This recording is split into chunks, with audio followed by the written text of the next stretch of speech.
All right, we're out at the home of Danny and Carrie Kindred. We're out here in Hondo actually and have this nice little house. The original area of the house is basically this area over here. It's built like the 1940s, and then the addition was done onto this part over here. So looking at getting some siding. They're kind of getting to that point where you know, they're needing to paint and they don't want to really keep painting. They're going to be, this is their forever home. So they don't want to keep painting and upkeeping and maintaining, you know, doing the maintenance. So really looking more seriously now at doing something long term. They looked at vinyl and we talked a little bit about that, you know, this morning. But really wanting something longer term that fits what they're trying to accomplish. So we'd be going back with the Cedar Mill Select 8 1/4 inch board. We're doing a full tear off. We'd go back with 7/16 inch OSB, and then Tyvek seam tape, flashing, you know, all that substrate system, weatherproof system before the trim, and then the siding would go on. So we'll start over here. The process for the roof overhang would be a fascia overlay. We have about 24 feet of replacement of 3/4 inch fascia replacement. The rest would be overlay. So here we just have real simple gable end.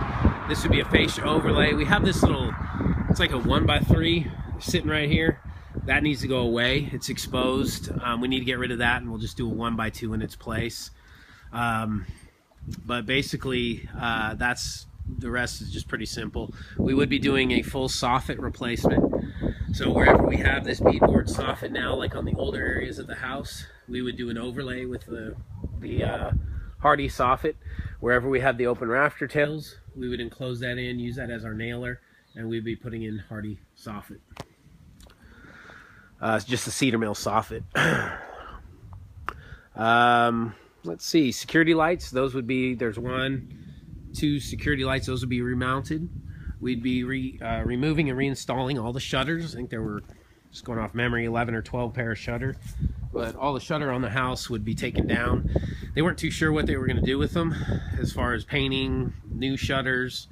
You know, Danny made these, so basically he could make some new ones. But the way we just scoped it is we would be responsible for taking down and putting back up the shutters, but nothing else. Hardie porch ceiling. So under here, just to be continuous with the rafter tails we'd be closing in on the soffit, we would close in the porch ceiling and make that a nice cedar plank board. All exterior doors would receive a paint coat, so to whatever color they choose. You know, we would paint 3 doors total, so we have this single entry, we have a rear entry, and then a set of French doors. So those would all be painted, and all door trim, corner trim, interior corner trim, exterior corner trim, window trim would all become Hardie plank 1x4. This is a big area of concern here at the chimney joint. You can see it's been great stuff, you know, kind of foamed in. They got bats living in there like crazy. So we talked about that process, and maybe having to do some mortar. We'd probably run a 1x2 at that seam, kind of as a butt joint, and then basically we can mortar that in and caulk that. But basically this is a real important issue with them because they have bats that are coming in and out of there like crazy. So make note of that and make sure we do what we need to do to create the solution they want there. But you can see that, how it's just really a problem. Coming over here, again, pretty straightforward. The C-channel flashing down towards the foundation line is going to be important here, but really other than that, just a straight wall. You see the soffit sagging right here, which is because this is going to be their forever house. They want to do it once and do it right, and you know, going with the Hardie soffit is going to give them that you know, that peace of mind. So again, we'd just be doing an overlay on the soffit and the fascia. I didn't mention it, that there's 24 feet of fascia right directly above the front porch, and that is going to be a 3/4 inch replacement. Everywhere else will be the 5/16 inch overlay. We're only replacing the drip edge where needed. I spec'd the linear feet we need for that, but basically because of the integrated drip of the metal roof, we're not going to be taking that out drip edge everywhere. We're just going to replace it as necessary. Again, wires, cables, everything on the house currently is active.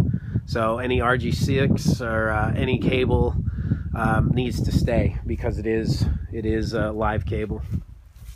No problem here. The deck is below where we need to go with the wood, so we'll be good to go there. And it's away. It's about an inch or two away from the house.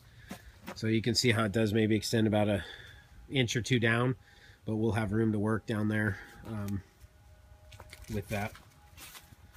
You see that side. We got this area back here, and this joint here kind of over this way is where it starts the original house. This is all the addition here. Again, pretty straightforward here. Fascia overlay, soffit overlay, and then coming over to the main house. Couple little tricky things back here. Nothing's being done with this porch patio cover at all. No Hardie, no painting, no fascia, nothing at all. It's leaving it alone completely. This Danny built this water heater closet, so here this would be Hardied as well. The bar would be moved. They'll actually move that, and then we can then Hardie behind where it's meeting the wall. So they'll pull that away their own. That's not something that we would do.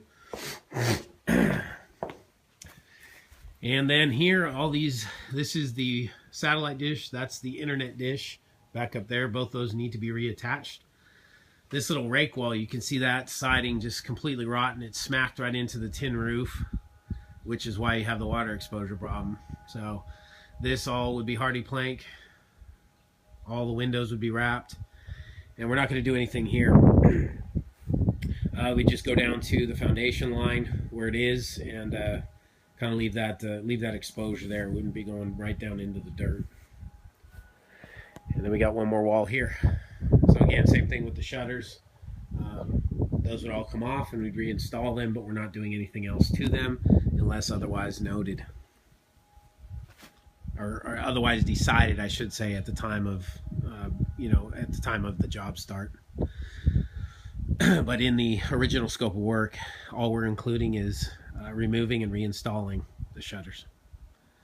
So that's pretty much what we got. And as you can see up here, nothing at all, nothing with the posts, the columns, the beams, nothing. We're not doing anything Hardie or paint to this patio.